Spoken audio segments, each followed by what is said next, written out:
Welcome to the latest episode of 5 on the Floor on the 5 Reasons Sports Network. Thanks for joining us on your favorite podcast app. On Apple, we recommend Apple Podcasts. On Android, we recommend Spotify. Also, check out the 5 Reasons YouTube channel for all your South Florida sports content.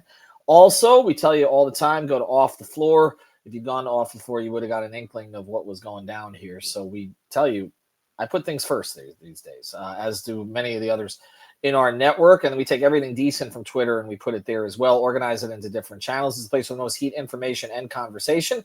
It's Off the Floor. Again, $2.99 per month. Link right here in the description, and you'll bypass the Apple upcharge. Also, check out PrizePicks going into a football weekend. Use the code 5, F-I-V-E. You put down $5, you play it. They give you $50 in lineups. You can find them on the Explore page. Legal in the state of Florida, our daily fantasy partner. Play across the sports spectrum, flex play, power play, 2 to 6 players you can play, again, across the different sports. So check it out. It's PrizePicks. Use the code F-I-V-E. And now, today's episode. Uh-oh. Yeah.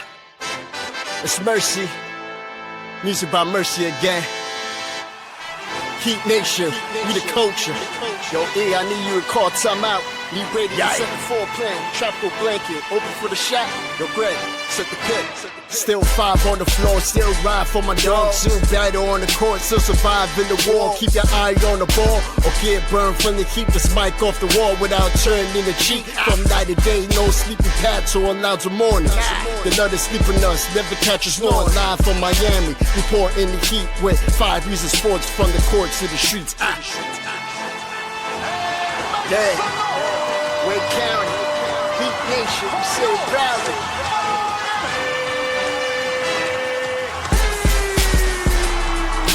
Welcome to 5 on the Floor, a daily insider show on the Miami Heat and the NBA, featuring Ethan Skolnick, Greg Sylvander, Alex Toledo, Brady Hawk, and others from the 5 Reasons Sports Network. Also, make sure to subscribe to Off the Floor for the most heat anywhere.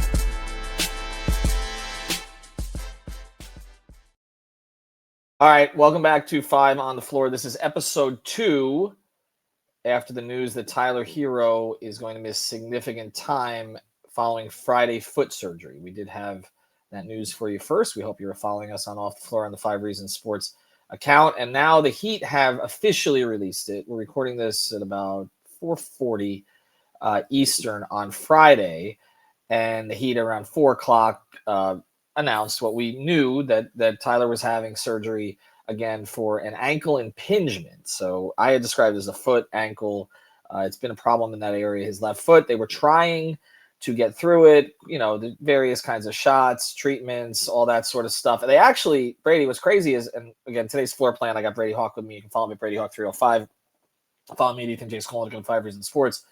What was sort of crazy is they put out like a social media post about a week and a half ago, 1 week closer to seeing them together, and posted Norm Powell and Tyler Herro, and it's not 1 week close. Well, it's 1 week closer, but the actual time that they're going to be playing together has been pushed further out.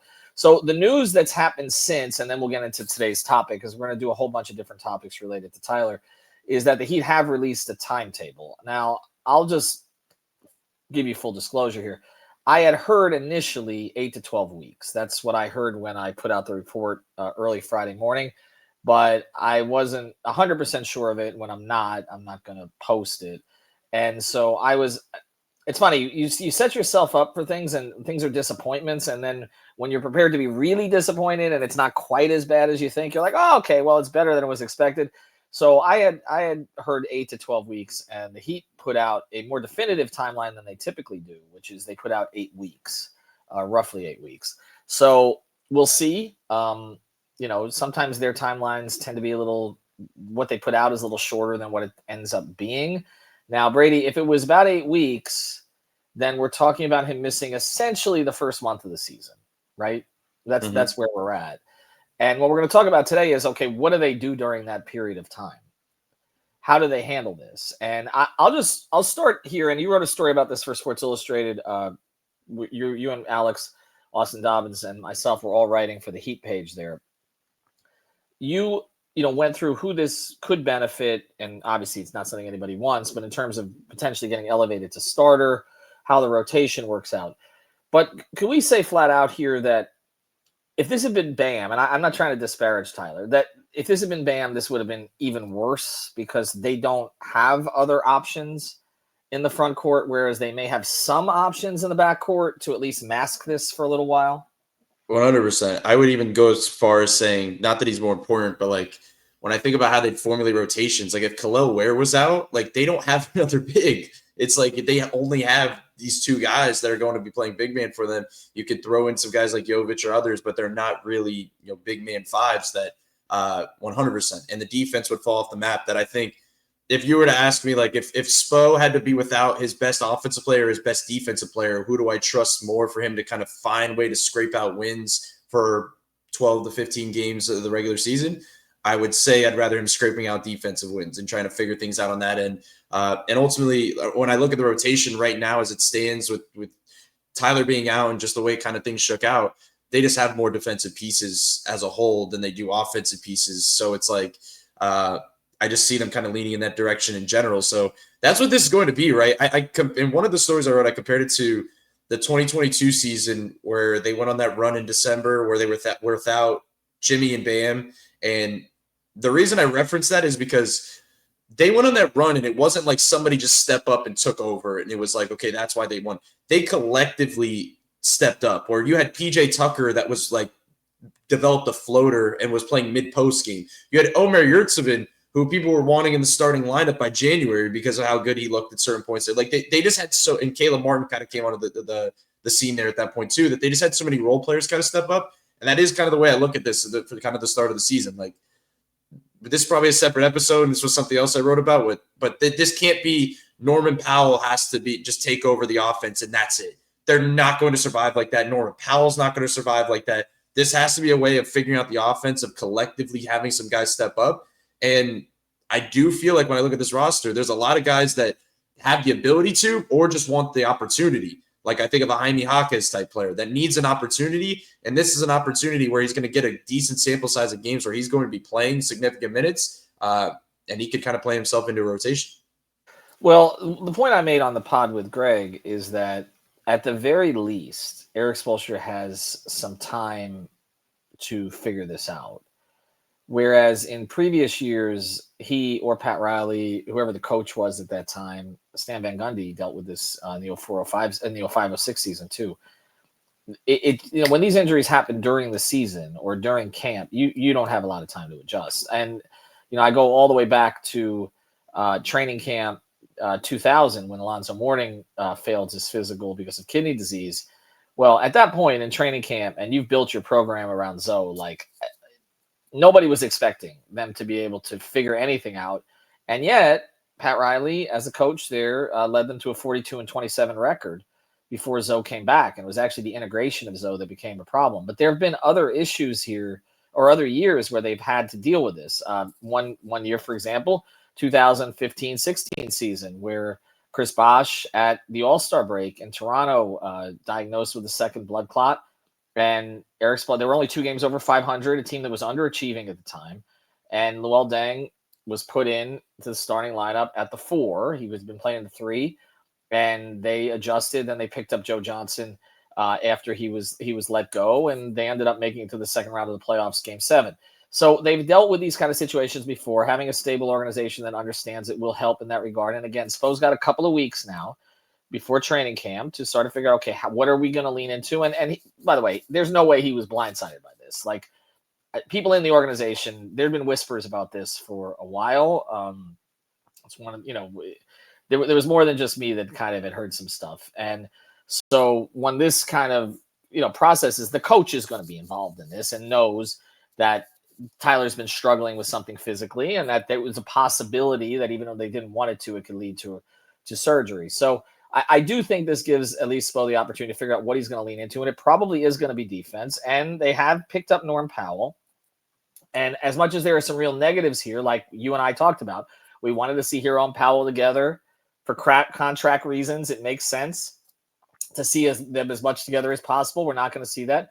But also we were talking about, okay, how's Davion Mitchell going to get more opportunities? How is Jovic going to get more chances to score? So let's start there. You, in your article, addressed that there could be a couple of starting lineup changes.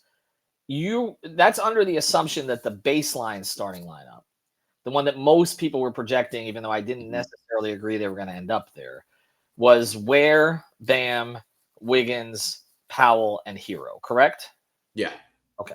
So if you start from that place and you're saying there could be 2 starting lineup changes, well, obviously one of them is not going to be Tyler. Who's the other guy that you think could be pulled out of the starting lineup as a result of trying to create a more balanced lineup now with Herro out?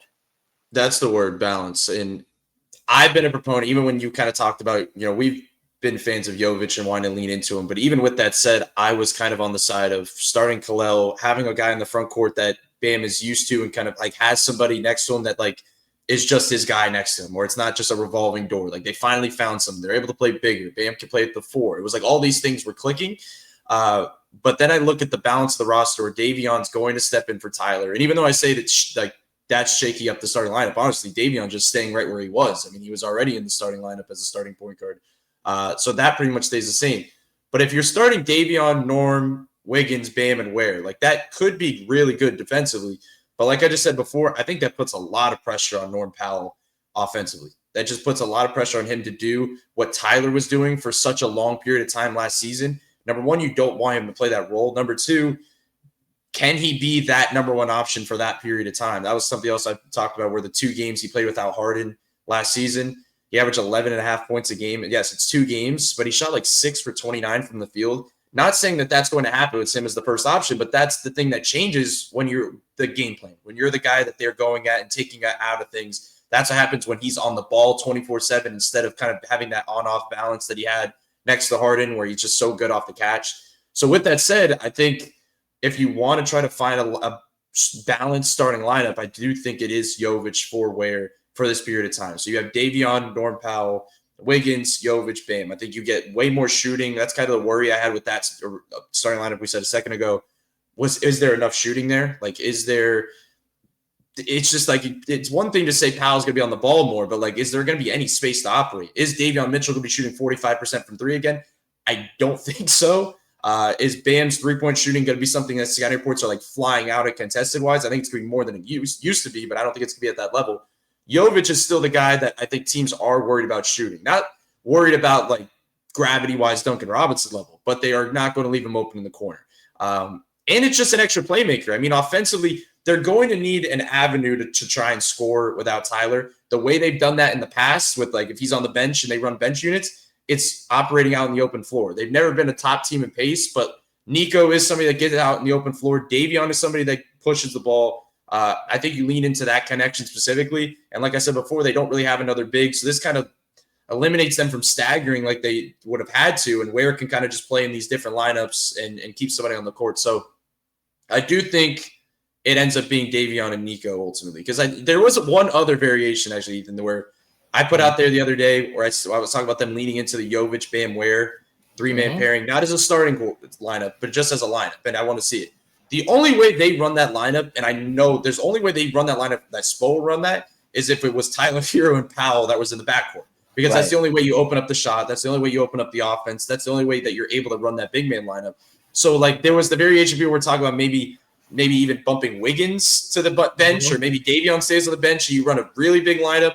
I just don't see that being possible. Like, if there's – I think this is something that they have 3 bigs on the roster. I don't know if you start all of them for the first 6 minutes. Like, I think there is kind of a staggered level to this. But I do think ultimately it is Jovic. I think it just makes sense for the balance of the roster. And look, when Tyler returns at the end of November, I think it probably goes back to Ware at the starting center and Nico back to the bench. I think they're just going to kind of do a full flip here because that's what you need to do when you lose your 24 points per game scorer. Yeah, I think you're right about all of that. I was leaning into Jovic as a starter anyway. Now I can't see justification for him not starting. You simply need the offensive creativity in the starting lineup. Otherwise, you're right. It's all going to come down on Powell and Bam, by the way. And now this is a whole new thing that Bam's got to deal with, which is a whole old thing that Bam had to deal with, which is that people are going to be challenging him on his offense. And I thought when you had Herro and Powell, we've talked a lot. And I'm glad we got those offensive and defensive previews out of the way, Alex and I, because now none of them are relevant. I spent a lot of time on those. But just in time, at least we published them. They're out there. And we can bring them back, I guess, whenever Tyler comes back.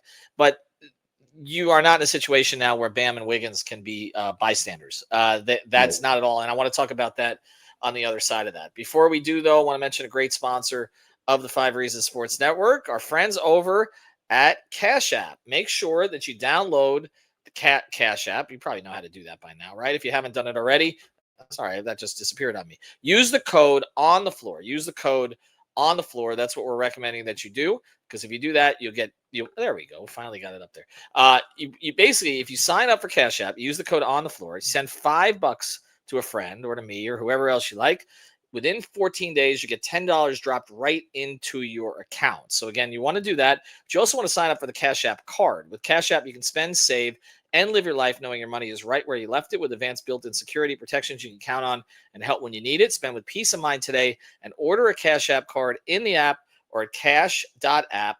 I was thinking about this as LeBron James is talking about how everybody's saying he's a billionaire, but he's got less than $2,000 in his account. Is LeBron just sending money to people $5 at a time? Cash App, it feels like it.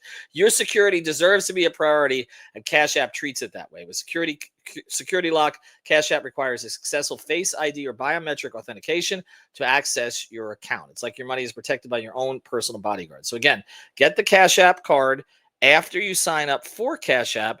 Use the code on the floor. Send $5 to a friend within 14 days. You get $10 drop right into your account. Terms apply. That's money. That's Cash App. Cash App is a financial services platform, not a bank. Banking services provided by Cash App's bank partners. Prepaid debit cards issued by Sutton Bank, member FDIC. Instant discounts provided by Cash App, a blocking brand. Visit cash.app/legal/podcast for full disclosures.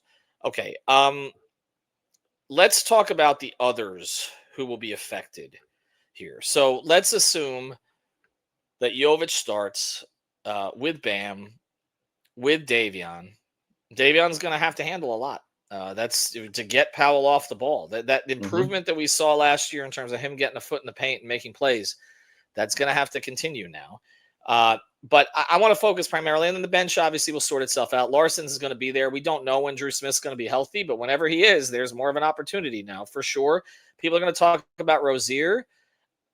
The Heat may break glass there in some way, but it's a little bit dangerous because you don't want him to get hurt in case you're trying to move him before the deadline. And they've had enough complications trying to move him already. You would be bringing Ware off the bench now, and obviously Jaquez would have a role off the bench. The shooting off the bench worries me a lot. If you're talking about Ware, Larson, Jaquez, Drew healthy shot the ball pretty well last year, but is not a lot of shooters there. And Fontecchio, who is obviously going to get a role. He's going to contribute now because there are minutes for him, and they're going to need what it is that he provided for Italy, what he provided against the Heat, at least, even if he didn't play that well last year for Detroit. But let's go back. Let's finish this with Bam and Wiggins. Mm-hmm. I mean, somebody's got to be the number. I mean, if Powell's going to be the number one option, one of them's got to step up as the number two option, right? So who's it going to be? It's going to, and it should be Bam. I mean, they need him to kind of, it's just where he gets his shots and who he is as a player, they need him to be a second option. Without Tyler Herro, if he's the third option, I think that's just a problem for this season. And I don't think that's going to be the case. But I will say the player that I think is the most important to watch without Tyler Herro is Andrew Wiggins, like by far. Because my take on Wiggins kind of entering the season was I thought he was honestly going a little underrated just because of his season wasn't as bad as I think many remember it being. The thing was he just didn't play much. He only played 17 games after they acquired him. But I thought it was going to be really good for him because he was going to become a fourth option. He was going to become an advanced 3-and-D player that was going to just have this role where he wasn't going to need the ball in his hands. I thought one of the issues last season, just from me watching him, was just his ball handling. I didn't love this stuff in pick and roll. I didn't love this stuff on the ball just because of that factor. So I was like, okay, this is good. He can kind of find his right role. He can kind of, bump down a few, primary option slots. That's not the case anymore. Like, they need him to be, honestly, we keep trying to figure out what it's going to look like. This is last season over again. Like, that's what the first 20 games of the season are going to be. It's just Norman Powell in for Tyler Herro. It's the same kind of grouping of players. It's the similar type of thing, but they need to be elevated because if you play at the level that you did, I think at certain points last season, it's going to look bad. If you need a different version of Wiggins, you need the Wiggins that you saw for quarters last season, where he would kind of go on those runs, be aggressive, the shot making, the perimeter shot making specifically, because I think that's probably more important than anything. I was saying I want to see him get to the line more and settle games down. when I look at the outlook of this roster now I'm like, you kind of need him to be a perimeter player, right? Like I'm looking around the roster, like you're going to need shooting. You're going to need somebody to stretch the floor a little bit. He has the capability of doing that. So Bam is going to end up being the second option. Bam kind of turned things around later in the season last year. I mean, the three ball was like coming together at another level. Those short jumpers that he was missing early in the year, they were falling later in the year. He was playing at a much higher level than he did because with the tough start, there was a lot of the locker room problems with Jimmy. But Wiggins is the swing factor over the first 15 games of the season. He just is. And you're going to have Fontecchio that's going to be playing a lot of minutes. Peller, Jaime can hopefully pop and be somebody that you can trust later in the season in the rotation. Like we could go down the line. Drew Smith, I 100% think is going to be in the 9-man rotation to start the season. Like that's 100%. I want to see Kasparis for sure. That's not going to happen. He's not playing out the gate. It's going to be Drew Smith. But with all that said, Wiggins is the guy to watch for. He's the swing factor of how Miami starts the season. I'm with you on that. And that's a player that has been in trade conversations, not from the Heat necessarily, but from others, particularly out in Los Angeles, who seem to be trying to push the Lakers to make a move for him. This is not going to make Tyler. I just want to be clear to fans on something.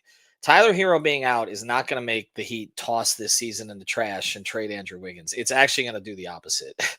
They're going to hold on tighter to Wiggins right now. We know the way that they operate because they're going to try to compete. The big concern here, and we'll close it here. The big concern here is that opening schedule is brutal, and we've discussed that. And now they're going into that schedule without their most proven scorer. No way around that. Now, can they get better defensively without him? Sure, they did during that finals run. And they had less offensive talent on that team than they probably have on this one. I mean, nobody was talking about Gabe and Max being elite players, and yet they got to the finals with them. But they're going to need a lot from Bam, and they're going to need a lot from Wiggins. And Powell's going to have to hit the ground running now. Davion can't regress. And Jaime, I want to say it again, okay? I want to say it again. You're never going to get a more open lane than you got now. Like, first they trade Highsmith, who provided that Spo would still play him, and it didn't seem like he wanted to. But provided that he was still here, that was another blockade to him in case Spo wanted to go to a defender. Now, Herro's not there. So, like, again, we say it. If not now, when, right? Like, not the same kind of player as Tyler, but they need to – can they get 13 points on occasion from Jaime on decent efficiency? Like, they're going to need that to be able to get through this stretch. And he's been capable of it. He just wasn't frequently last season. So we'll see where that goes. All right, Brady, appreciate it. We're going to do a bunch of short episodes. I know people want to talk about the contract and the extension on that. And I will do an episode. Alex and Brady have raised their hands for that one. So we're going to do an episode about that and how this might affect it. But we wanted to handle the on-court stuff first. Check out all the work on Sports Illustrated. Brady, I think we're at 17 stories today. So they're all up on the Miami Heat Sports. So just type Miami Heat. With links here, but Miami Heat Sports Illustrated. Type it into Google and you'll find everything that we're producing there. Have a good one, everybody.